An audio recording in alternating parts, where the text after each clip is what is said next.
En los últimos días hemos estado hablando acerca del significado de las cuevas y vemos cómo la palabra de Dios nos muestra ejemplos de hombres de Dios que se refugiaron en una cueva cuando estaban siendo perseguidos. O sea, que utilizaron la cueva como un lugar de refugio. Tenemos el ejemplo de David, el cual ya hemos visto. Pero hoy vamos a ver otro hombre de Dios, el profeta Elías, que también estuvo en la cueva. Y vamos a ver que al igual que David, Dios le dijo a estos hombres lo mismo que le dice a aquellos que se han refugiado en cosas terrenales, temporales, emocionales o sentimentales, que no deben quedarse ahí.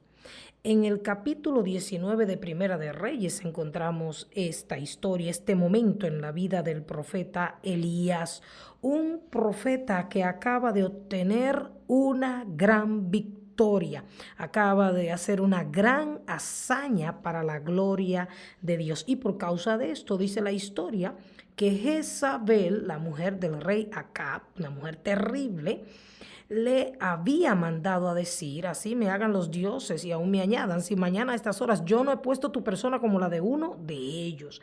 A Elías también lo amenazan de muerte. Y dice la palabra que él se fue por el desierto un día de camino, se sentó debajo de un enebro y deseó morirse. Le dijo al Señor: basta ya, quítame la vida. Tenemos que entender que estas historias están aquí para nosotros, como ejemplo a nosotros.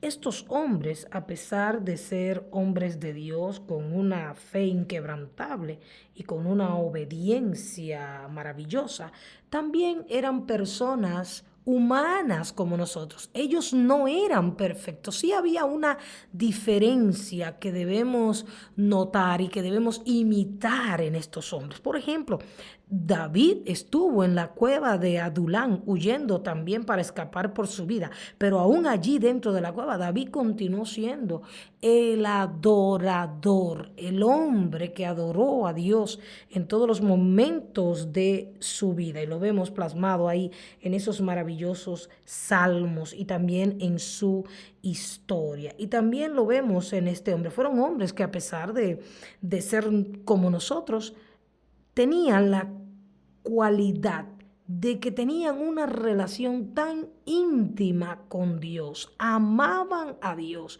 con un corazón tan sincero, lo anhelaban, lo deseaban, que por encima del peligro, por encima de lo que pudieran estar atravesando, estaban dispuestos a obedecerle. Y por eso hoy en día nos preguntamos: ¿dónde está el Dios de Elías? Pues déjame decirte algo: el Dios de Elías está con nosotros. El Dios de Elías no ha cambiado. Su poder no ha dejado de ser. Lo que sucede es que hoy hacen falta hombres y mujeres como Elías, que estén inclusive dispuestos a morir, a renunciar a todo para seguir a Cristo, que estén dispuestos a obedecer al Señor, aún no comprendan lo que les está pasando. Porque muchas personas hoy en día se meten en la cueva como Elías, porque como no entienden el porqué de las deudas, el porqué de las tristezas, el porqué de la soledad, el porqué de las traiciones, entonces en vez de confiar y obedecer en Dios, deciden cuestionar a Dios, y en ese cuestionar se van metiendo en una cueva emocional, sentimental, de la cual muchos no han logrado salir. Pero vamos a seguir viendo esta historia. Después de esta gran victoria de este hombre, él ve que el resultado de esto es que lo están buscando para matarlo. Sabemos que cada vez que hacemos algo para Dios, hay un enemigo, hay un adversario que nos va a buscar, que va a tratar de destruir lo que nosotros hemos hecho para Dios. Pero eso no debe amedrentarnos. Y qué bueno que esas historias están aquí, porque eso confirma lo que acabo de decirte. Las amenazas y los ataques del maligno no son más que una oportunidad para que le demostremos al maligno qué clase de Dios nosotros estamos sirviendo. Y dice la palabra que luego de esto él se durmió y un ángel vino y le dio de comer. Volvió a vivir otra historia sobrenatural. Y entonces en el versículo 8 dice de Primera de Reyes capítulo 19, se levantó pues y comió y bebió, y fortalecido con aquella comida caminó 40 días y 40 noches hasta Horeb, el monte de Dios, y allí se metió en una cueva, donde pasó la noche. Y vino a él palabra de Jehová, el cual le dijo: ¿qué haces aquí, Elías?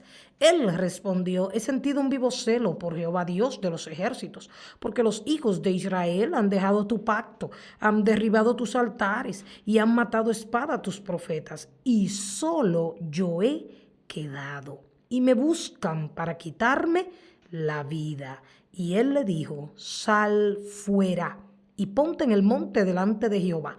Y he aquí Jehová que pasaba, y un grande y poderoso viento que rompía los montes y quebraba las peñas delante de Jehová. Pero Jehová no estaba en el viento. Y tras el viento un terremoto, pero Jehová no estaba en el terremoto. Y tras el terremoto un fuego, pero Jehová no estaba en el fuego. Y tras el fuego un silbo apacible y delicado. Y cuando lo oyó Elías, cubrió su rostro con su manto y salió y se puso a la puerta de la cueva. Y he aquí vino a él una voz diciendo: ¿qué haces aquí, Elías? Fíjese bien, cuando Dios llama a Elías y le pregunta: ¿qué tú haces ahí escondido? Obviamente, Elías expone su causa, comienza a quejarse delante de Dios y a decirle: los hijos de Israel han abandonado el pacto y solo yo he quedado.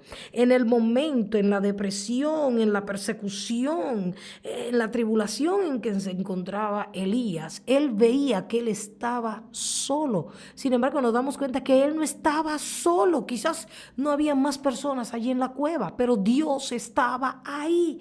Porque en el momento preciso Dios le dice: ¿qué haces ahí, Elías? Y déjame decirte algo, estamos hablando de cuevas y sabemos que la cueva es una abertura rocosa que se forma en la tierra, pero estamos hablando de las cuevas espirituales, estamos hablando de esos lugares donde tú y yo nos metemos o nos refugiamos cuando entendemos que todo está perdido, que no hay salida, que no hay solución, o cuando nos sentimos atemorizados, como David y como el profeta Elías.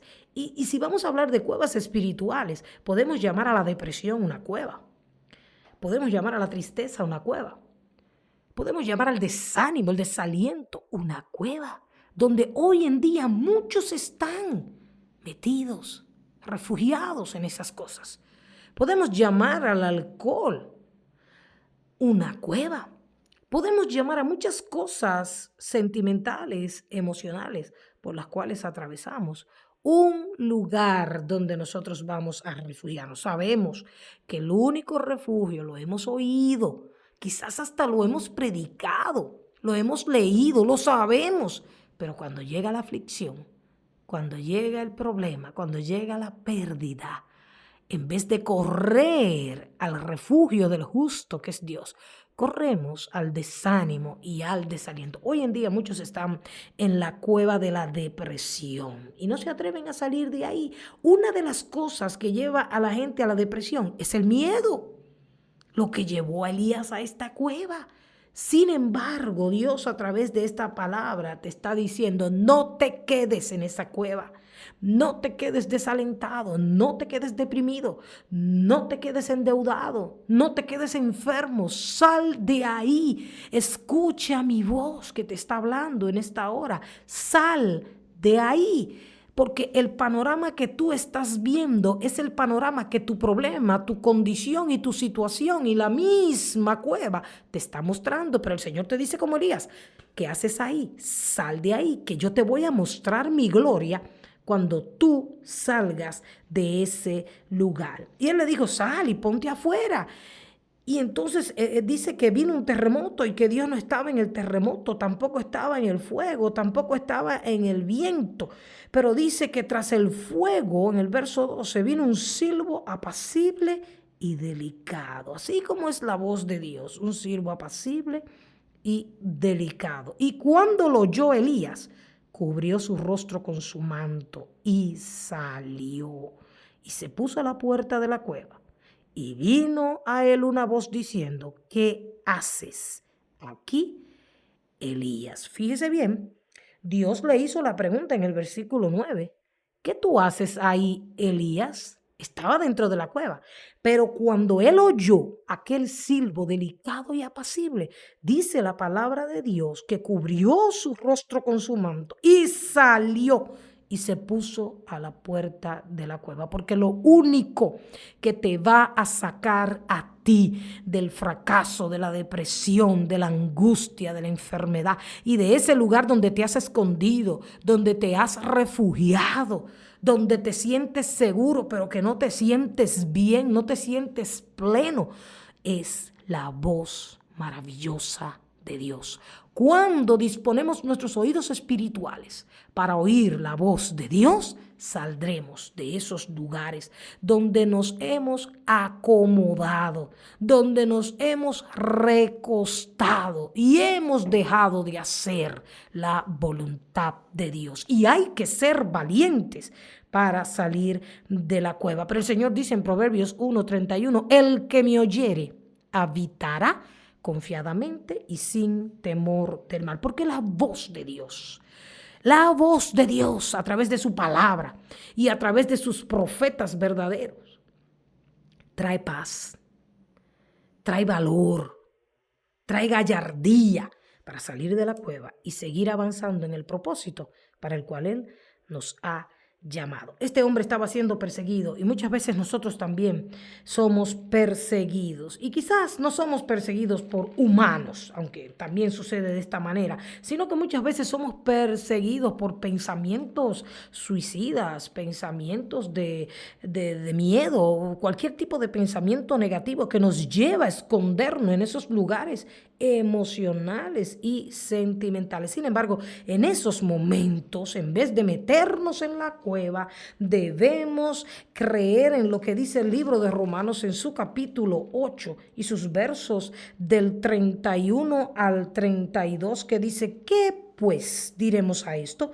Si Dios es por nosotros, ¿quién contra nosotros? El que no escatimó a su propio Hijo, sino que lo entregó por todos nosotros. ¿Cómo? Y esta es una pregunta a la cual tú debes responder en este momento. ¿Cómo no nos dará también con Él todas las cosas? Si Dios fue capaz de darnos a su Hijo unigénito, de hacerse hombre, de dejar su trono de gloria para venir a morir por nosotros, para llevar todo el pecado del mundo sobre Él, ¿cómo no nos dará todas las cosas, sobre todo el valor que necesitas para salir de ese lugar lúgubre, de ese lugar triste, de ese lugar opresor, de ese lugar que no te deja avanzar? Es tiempo de salir de esos lugares donde nos hemos metido, donde nos hemos acomodado y hemos dejado de luchar y saber que Dios está con nosotros y que Él es nuestro guerrero y que Él es el que da la victoria y que la victoria que vence este mundo es nuestra fe. Cuando Dios le dice a Elías, vamos, sal de ahí, no te quedes en la cueva, ¿qué tú haces ahí? Entonces Elías vuelve y le responde al Señor con su queja y le dice, he sentido un vivo celo por Jehová Dios de los ejércitos, porque los hijos de Israel han dejado tu pacto, han derribado tus altares y han matado a espada a tus profetas, y solo yo he quedado y me buscan para quitarme la vida. O sea, que sí, Elías tenía razones pesadas, poderosas, para haberse metido en la cueva. Y Dios Dios comprendía lo que el profeta, lo que el humano estaba sintiendo. Dios no le peleó, no lo recriminó, simplemente lo llevó a meditar, a pensar como te está llevando a ti y a mí en esta hora. ¿Qué hago yo en este lugar? ¿Qué hago yo en este lugar de inmadurez? ¿Por qué no estoy creciendo? ¿Por qué no estoy avanzando? ¿Por qué estoy siempre mirando al pasado? ¿Por qué estoy siempre escondiéndome detrás de mis excusas? ¿Por qué me estoy escondiendo detrás del dolor? ¿Por qué me estoy escondiendo detrás de algún ser humano? Dios nos lleva a ese plano mientras estamos en la cueva y nos dice, ¿qué haces ahí? ¿Por qué te conformas con ese lugar frío? ¿Por qué te conformas con ese lugar oscuro cuando yo tengo un lugar de bendición para ti? Y entonces el Señor, a la queja de Elías, le dice, dijo Jehová, vuélvete por tu camino, por el desierto de Damasco, y llegarás y ungirás a Hazael por rey de Siria. A Jehú, hijo de Nimsi, ungirás por rey sobre Israel. Ve, Dios, en vez de decirle a Elías, ay, sí, pobrecito Elías, tienes razón, quédate una noche más ahí porque realmente tú tienes razón, te quedaste solo. No, no, no, no, no. Dios inmediatamente le dice, oye, vas a hacer esto, vas a hacer aquello y vas a hacer lo otro. Pero en el verso 18 hay algo importante que Dios le dice. Y yo haré que queden en Israel 7,000 cuyas rodillas no se doblaron ante Baal y cuyas bocas no lo besaron. Hoy hay mucha gente, hoy hay muchos hijos de Dios que se han metido en la cueva de la excusa y no se están congregando.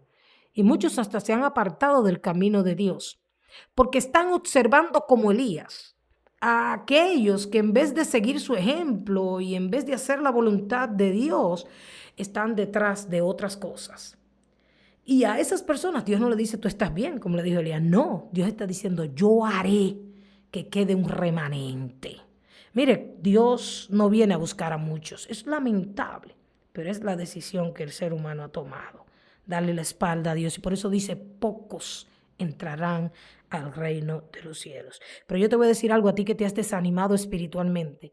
A ti que sientes que ya, ¿para qué voy a congregarme? ¿Para qué voy a predicar? ¿Para qué voy a agradar a Dios? Porque mira cómo está la gente, porque mira cómo está la iglesia, porque mira cómo está el mundo. No, Señor. Tú tienes que levantarte porque Dios dice, yo haré. Yo haré que como tú hayan 7,000 que no se inclinen a las vanidades ilusorias de este mundo. El hecho de que muchos hijos de Dios se corrompan no es lo que nosotros tenemos que imitar. La Biblia dice que tenemos que imitar a Cristo, que tenemos que seguir el ejemplo de Cristo y que tenemos que avanzar hasta alcanzar esa estatura, ese carácter, esa manera de Jesús. Y a esto, en el Evangelio según San Mateo, capítulo 5, dice la palabra de Dios en sus versos 14 al 16, vosotros sois la luz del mundo. Una ciudad asentada sobre un monte no se puede esconder. Hijo, hija de Dios que me escucha, no te puedes esconder. Ni se enciende una luz y se pone debajo de un almud, sino sobre el candelero y alumbra a todos los que están en casa. Así alumbre vuestra luz delante de los hombres, para que vean vuestras buenas obras y glorifiquen a vuestro Padre que está en los cielos. Somos luz de un mundo que está siendo arropado completamente por las tinieblas. Vamos a irradiar esa luz, porque cuando llega la luz de Cristo, las tinieblas tienen que huir. Oye, y no tenemos que ser muchos, porque Jehová salva con mucho o con poco. Pero no te quedes ahí, levántate y comienza a alumbrar las tinieblas. Aunque te persigan, no te vuelvas a meter esa luz debajo de la mesa. No, no, no, alumbra con tu luz. Porque el Señor nos llama a levantarnos y resplandecer. Porque aunque en el mundo haya tinieblas, sobre ti y sobre mí amanecerá Jehová y será vista su gloria. Somos luz y es tiempo de irradiar esa luz. No te quedes en el lugar oscuro.